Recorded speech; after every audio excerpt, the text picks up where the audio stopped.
dream, the courage to dream. We have about 20 minutes left, and so we want to use that wisely.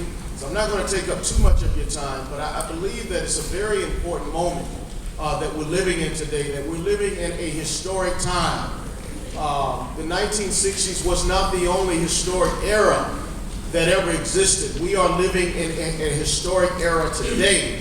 Just a few years ago, we elected the first black president, President Barack Hussein Obama. He's now in his second term as the first African-American president of the United States. The most powerful empire ever known to humanity is now being led by a person of color. So that's something to celebrate and to recognize that we are certainly living in historic times, which means that the whole idea, the whole concept of dreaming today is not simply an accident.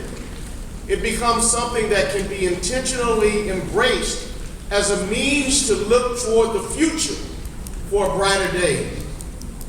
Friends, we live in a world of dreams. Since infancy, we're taught to dream, to imagine, to ponder, to reflect, and not simply reflect on what is, but to try to imagine what can be as well. Even as children, we're invited to release our imagination, to dream without limits, to not allow our minds to be held in the boundaries of human social constructions, but soar among the clouds of our own ingenuity, promise, and possibility. We live in a world of dreams, friends. So in the marketplace of ideas, dreams are bought and sold every day through the lure of capitalism and consumerism. We are indoctrinated very early on into a culture that says big is better, and that fortune and fame defines the ultimate measure of happiness. The marketing industry, which often shapes our worldview, often conditions us to think in terms of simply trying to get things done, output. So the notion of dreaming to some extent has been lost in our era. So it's not always easy to distinguish between what constitutes real, sustainable, and lasting dreams and those fantasies that linger amid the seas of meandering hopes, restless reveries, dizzying delusions, and timid traces of daydreams and numbing naps of endless days. Dreams ultimately not only matter in terms of whether they are big or small, but they erupt from the depths of our hearts and our souls and our imaginations. Friends, dreams are born, not from some out there obscure place, but born deep within, from an authentic desire to make a difference in the world, to unleash one's own inner creativity and promise, dreams that speak to human longing and the enrichment of the human spirit. Those are the dreams, friends, that ultimately last for a lifetime. Those are the dreams that carry you through the highs and the lows, the good and the bad, the sunshine and the rain, the rough roads and the plain roads, the dreams that emerge from deep within. So the world needs dreamers today. The world needs individuals who have the courage to look beyond what seems to be immediately present and soar their sights and their gazes beyond the distant stars. It was these words that led County Cullen to say, who was a great Harlem Renaissance poet, when he said so eloquently, "I have wrapped my dreams in a silken cloth and laid them away in a box of gold." I have wrapped my dreams, he says, in a silken cloth. I hide no hate, I am not wroth, who found the earth's breath so keen and cold. I have wrapped my dreams in a silken cloth and laid them away in a box of gold. Perhaps the greatest gift of being a human being in this world is that we have the ability, friends, to dream. The modern world taught us to some extent that to be a human being means to use our mind, that what separates us from the animals, the plants, the bird, the fish, and the external universe is that we have the capacity to reflect, to contemplate, to meditate, to ponder on the realities of the life and the world that we live in.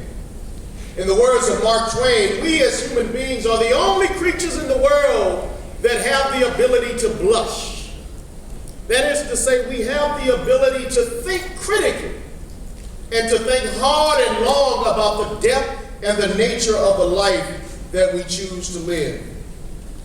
But dreaming isn't easy. We don't want to sort of drown within sort of the fantasy of somehow assuming that dreaming is an easy thing. Dreaming requires work and determination, commitment. It requires the ability to have discipline, as Brother Omari lifted up. That to fulfill our dreams, we have to have the courage to put the work behind the imagination that's involved in dreaming. Dreaming demands courage. It takes courage to dream. Because to dream by its very nature means going beyond what you see on an everyday basis. Dreaming means challenging and confronting our interpretations of reality. To look beyond the distant star. And like a railroad worker, to peer through the roughest mountain to the clearing of the rivers and streams on the other side. The nightmares of life, disappointments, daily burdens, and the drudgery of ordinary, mundane life existence and experiences can often threaten the nature of our dreams. I mean, even our friends, relatives, those who we know, we're constantly reminded through the piercing raindrops of our own reality that life is not easy, that there will be rough days. You will have some sleepless nights every now and then. Headaches will come upon your brow, letdowns, broken hearts, and indeed shattered dreams will come. It's a part of the reality of the life that we live. But if we have the courage to dream, to push through the illusion of what we see before us at close sight, then we will discover something very, very real, something very beautiful, and something very powerful, something that lies deep within you, deep within all of us. And that is that calling to look farther ahead than what seems to be, to dream, to rise up to the challenges that meet us on a daily basis, to dream for a world that is crying out for change, renewal, and transformation. Howard Thurman, a great mystical theologian and human rights leader, once observed that we should never ask of what the world needs. No, we shouldn't be concerned about necessarily what the world needs. But we should ask ourselves, what makes us come alive? And then we should go and do that. To tap deep within our passions, what we love, what we long for, what we yearn for in the morning, and do that very thing. Benjamin Mays, who was a wonderful native of South Carolina, an educator, an author, and visionary leader, he went on to inspire many of the nation's leaders during the 1950s and 60s. The most notable mentee of Dr. Mays, of course, was Dr. Martin Luther King Jr. Mays said so eloquently many, many years ago that it must be born in the mind that the tragedy of life doesn't lie in not reaching your goal. The tragedy in life is having no goal to reach at all. He says it isn't a calamity to die with dreams unfulfilled. But it is a calamity to not have a dream to live into. It isn't a disaster to not be able to capture your ideal, no matter how lofty and how great and how high it might seem. But it is a disaster to not have any ideal for which to capture. It is not a disgrace not to reach the stars, but it is a disgrace to not have any stars to reach at all.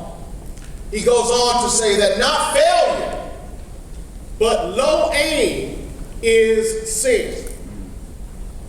Harriet du Altamont had a similar phrase when she said, no ideal and you perish. Your heart must ever cherish some faith at any cost, some hope, some dream to cling to, some rainbow in the sky, some melody to sing to, and some service that is high.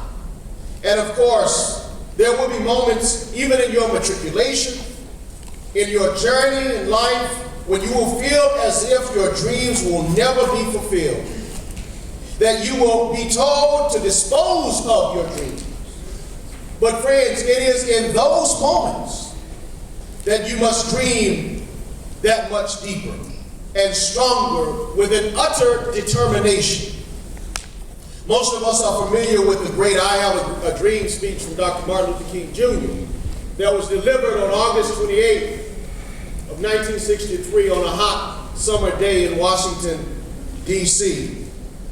But what is lesser known are the dreams of people like A. Philip Randolph, who was a union worker who dreamed of a great march on Washington some 50 years earlier, who on that fateful day of August 1963, August 28, 1963, was able to see after 50 years of laboring and struggling and working for the cause of freedom and justice and liberation and human rights, was able to finally see his dream come to reality.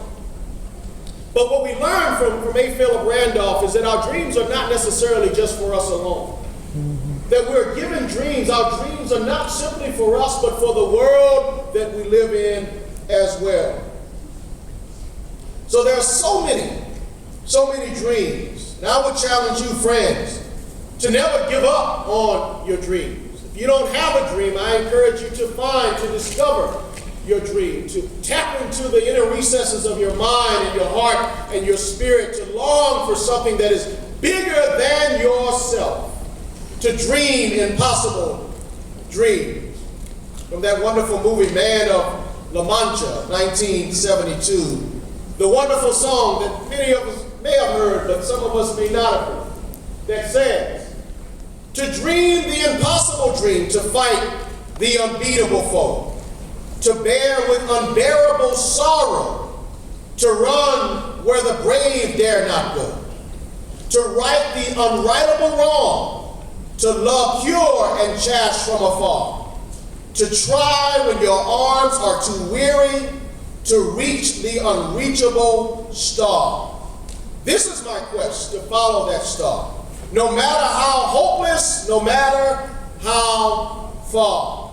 To fight for the right without question or pause, to be willing to march into hell for a heavenly cause. And I'll know, if I'll only be true to this glorious quest, that my heart will lie peaceful and calm when I'm laid to rest. And the world will be better for this, that one man scorned and covered with scars still strove with his heart last ounce of courage to reach the unreachable star. So use your time wisely. Find the moments to tap into your dreams. We only have a limited time and space on this planet. There's a wonderful poem that says, I only have 1 minute. Only 60 seconds in it. Forced upon me, can't refuse it. Now it's up to me to use it. And I'll have to suffer if I abuse it. I only have 1 minute, but eternity is in it. Friends, use your time wisely. Don't be afraid to dream. Don't be afraid to put the work behind your dream, to invest in your dreams, to invest in the future and the promise of a greater day and a greater tomorrow. Thank you